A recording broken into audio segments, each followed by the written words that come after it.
Каму і чым пагражаюць сілавікі? Якую новую прафесію прыдумаў сабе Лукашенко? І для чаго цяпер скочуць на касцях і ён, і яго паплечнікі? Вітаем, сябры! Гэта наша Ніва, і зараз мы ўсё вам раскажам. Міліцыя перайшла да прамых пагрозаў. Выказаліся адразу двое высокапастаўленых сілавікоў. І з іх словаў зразумела ў першую чаргу адно. Каб утрымаць Лукашэнку пры ўладзе, сілавікі гатовыя і маюць дазвол на ўсё. І іх жорсткасць будзе толькі расці. Міністр унутраных спраў Іван Кубракоў паабяцаў рэпрэсіі нават тым беларусам, хто знаходзіцца за мяжою. Работает наше подразделение интернет-разведки. Ведь если вы заметили, особенно в начале электоральной кампании, пытается где-то воздействовать именно на руководителей, на должностных лиц. Есть и оскорбления, есть угрозы до сегодняшнего дня, но все они думают, что находятся за границей, и их оттуда достать невозможно, и можно это делать. На самом деле сегодня органы внутренних дел документируют каждый такой факт. Мы возбуждаем уголовные дела. И ни одно оскорбление, которое в интернете говорится, за каждое слово всем придется ответить. Рано или поздно мы их сюда доставим, либо они приедут сами. Акрамя таго, Кубракоў выказаўся і пра будучую амністыю. Ён падкрэсліў, што катэгарычна супраць вызвалення асуджаных за экстрэмізм, то бок палітычных. Але ж па словах Кубракова, Лукашенко настойвае, каб гэта вырашалася ў індывідуальным парадку. Маўляў, калі чалавек шчыра раскаяўся, то можа выйсці па амністыі. Гэта значыць, што хутчэй за ўсё некаторым з палітычных прапануюць свабоду ў абмен на публічнае пакаянні. Умоўна кажучы, як было з Пратасевічам.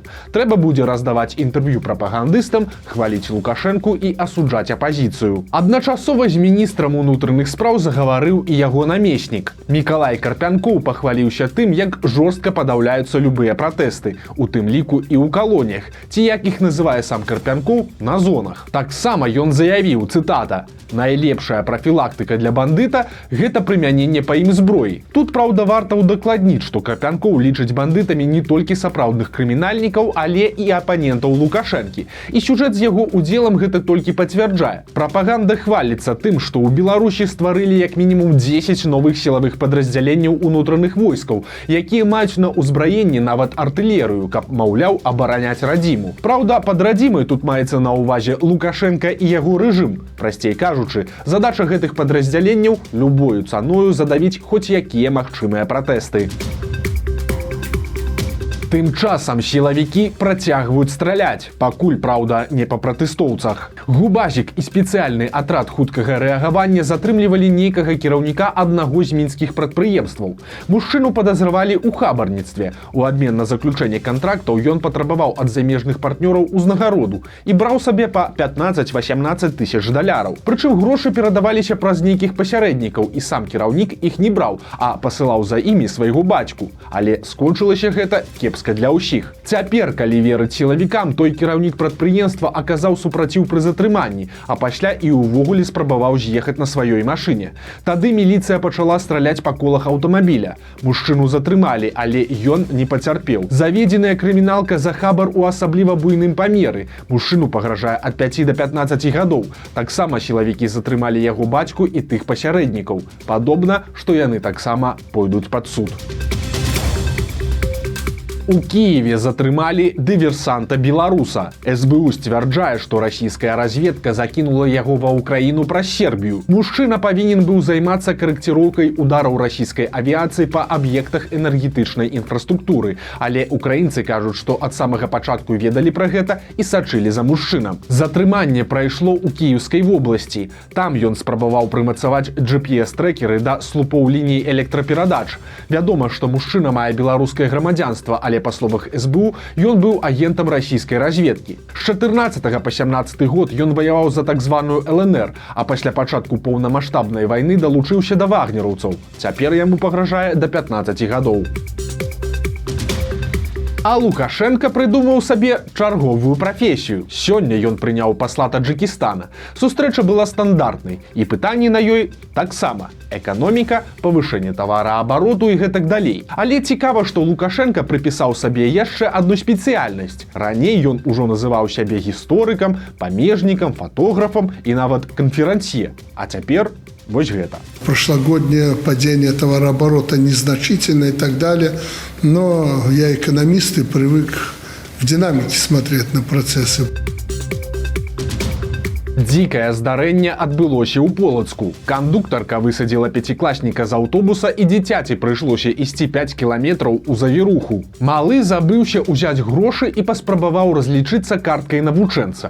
Гэта і пропуск у навучальную установу, і банкаўская картка, прывязаная да бацькоўскага рахунку, і у тым ліку электронны ідэнтыфікацыйны дакумент. Дарэчы, на ім ёсць і фота ўладальніка, але ж аплата гэтай карткай не прайшла, і кандуктарка папрасіла малога паказаць даведку школьніка. Яе хлопчык з сабою таксама не меў, тады кандуктарка загадала малому выходзіць з аўтобуса.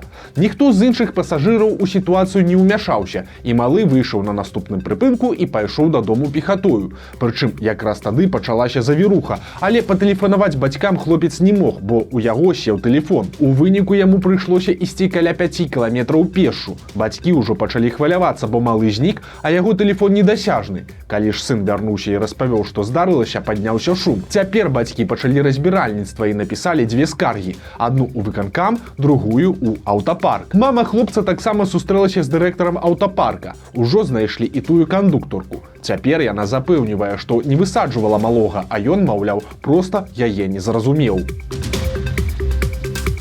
Трагедыя адбылася ў Віцебскай калоніі. Там памёр 50-гадовы палітзняволены. Вадзім Храсько працаваў айцішнікам і займаўся абаронай інфармацыі. Прычым яго фірма абслугоўвала і дзяржаўныя прадпрыемствы, Белчыгунку, Нацбанк і нават Міністэрства працы і падатковую. Але ў красавіку мінулага года па Вадзіма прыйшлі сілавікі. За некалькі данатаў мужчыну асудзілі на 3 гады калоніі. Храсько спрабаваў абскардзіць прысуд, бо меў сур'ёзную хваробу, але змягчаць вырак не сталі і адправілі яго ў калонію нумар 3, таксама вядомую як Відзьба. Там мужчына ўвесь час хварэў, а праз 2 месяцы яго не стала.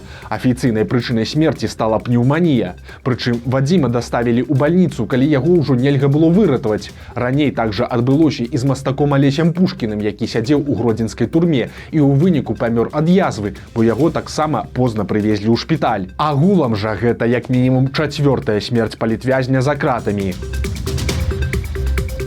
Лукашенко і яго паплечнікі працягваюць раскручваць сваю новую прыдумку. Гаворка пра генацыд беларусаў падчас Другой сусветнай вайны. Сумная іронія тут у тым, што беларусаў падчас вайны сапраўды знішчалі, вось толькі раней ані Лукашенку, ані яго чыноўнікам да гэтага не было ніякай справы. Пара-тройка мерапрыемстваў для галачкі, свята на 9 мая, ды і ўсё. Але ж пасля 20-го года і сваркі з Еўропай Лукашенко нечакана вырашыў, як ён сам лічыць, аднавіць гістарычную справядлівасць. Гэта у першую чаргу ідэалагічнае рашэнне. Такая нягеглая спроба лішні раз упікнуць захад, а да кучы яшчэ і запэцкаць бел-чырвона-белы сцяг. Тыпу, глядзіце, гэта ж сцяг калабарантаў. Праўда, усе адэкватныя людзі разумеюць, што бел-чырвона-белы сцяг гэта ў першую чаргу нацыянальны і гістарычны сімвал, а тая вайна даўно ўжо скончылася.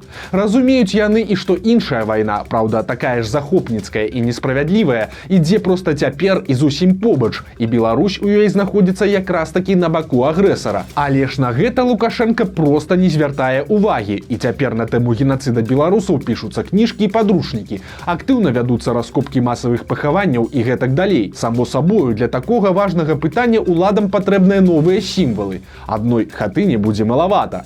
Такім сімвалам падобна яны вырашылі зрабіць яшчэ адну спаленую вёску – Алу на Гомельшчыне. 14 студзеня 44 года там забілі амаль 1800 чалавек. І цяпер у 80-годдзе трагедыі усе лукашэнкаўскія СМІ пішуць пра гэтую вёску, а ў беларускіх школах праводзяць адкрыты занятак пад назвай «Ала, сястра хатыні». На месцы самой вёскі праводзяць мемарыяльны мітынг з удзелам кіраўніка справамі Лукашэнкі Назарова, віцэ-прэм'ера Петрышэнкі і іншых чыноўнікаў, а галоўны па генацыдзе генпракурор Швед выступае там з пафаснымі прамовамі, дзе кажа, што заходнія нашчадкі тых, хто тут зверстваў, цяпер выношваюць тыя ж планы. Вось толькі пра трагедыю вёскі Алла было вядома ўжо даўно, але раней такой істарычнай цікавасці у лукашэнкаўцаў гэта чамусьці не выклікала. Цяпер жа, зразумела, іншы час, і танцы на касцях ахвяраў вайны – гэта дзяржаўны тренд. Гэтую трагедыю будуць максімальна раскручваць і, можа, нават здымуць пра гэта фільм. Але ж ці надоўга? Бо калі раптам вецер зменіцца і Лукашенко, напрыклад, памірыцца з Захадам, то і пра генацыд у цэлым, і пра гэтую Аллу у прыватнасці улады забудуць так жа імгненна, як цяпер згадалі. Чым бліжэй выбары, тым больш лютуюць сілавікі. Мінчанку затрымалі за фатаграфіі 20-го года, на якой яе малая дачка трымае бел-чырвона-белы сцяжок. Відэа жанчыны ў кайданках апублікаваў набліжаны да губазік тэлеграм-канал. Прапагандысты абвінавацілі жанчыну ў перакрыцці дарогі і ўдзеле ў вулічных маршах. Падобна, што ёй пагражае крыміналка і да 3 гадоў зняволення. А ў Ваўкавыскім раёне затрымалі беларуса, які 15 гадоў жыў у Польшчы і прыехаў сям'ёю ў Беларусь на некалькі дзён. Затрыманага мужчыну прымусілі сказаць, што яго схапілі за распаўсюд экстрэмісцкіх матэрыялаў, а таксама прызнацца ва ўдзеле ў акцыях пратэсту 20-го года. Хутчэй за ўсё цяпер яго чакае СІЗА, крыміналка і да 3 гадоў калоніі. Таксама вельмі паказальна, што да мужчыны ўламіліся байцы атрада спецыяльнага прызначэння «Тайфун». Гэта адно з новых спецпадраздзяленняў, якія недаўна Карпянкоў і Кубракоў стварылі па ўсёй Беларусі. Міліцыя хвалілася, што гэтыя атрады рыхтуюцца да сур'ёзных спецаперацый, такіх як барацьба з дыверсантамі, затрыманне ўзброеных злачынцаў, вызваленне закладнікаў і гэтак далей. На справе жа, як бачым, гэты «Тайфун» уламваецца ў хаты да людзей за каментары ў інтэрнэце і фоткі з мірных пратэстаў.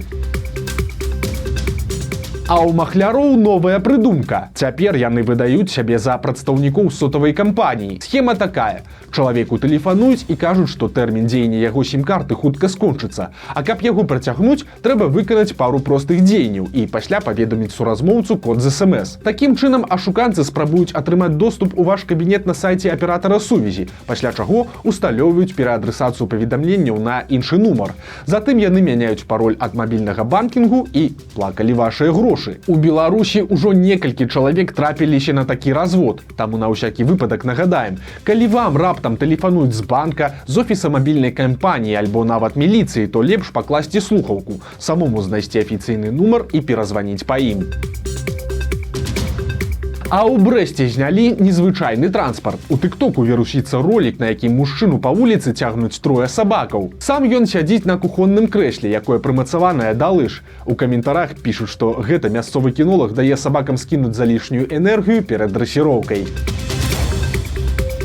Вось такія навіны панядзелка. Падпісвайцеся на канал, стаўце лайкі альбо дызлайкі і выказвайце заўвагі ў каментарах. І, канешне, чытайце нашу Ніву, глядзіце нашу Ніву і любіце Беларусь. Сустрэнемся заўтра.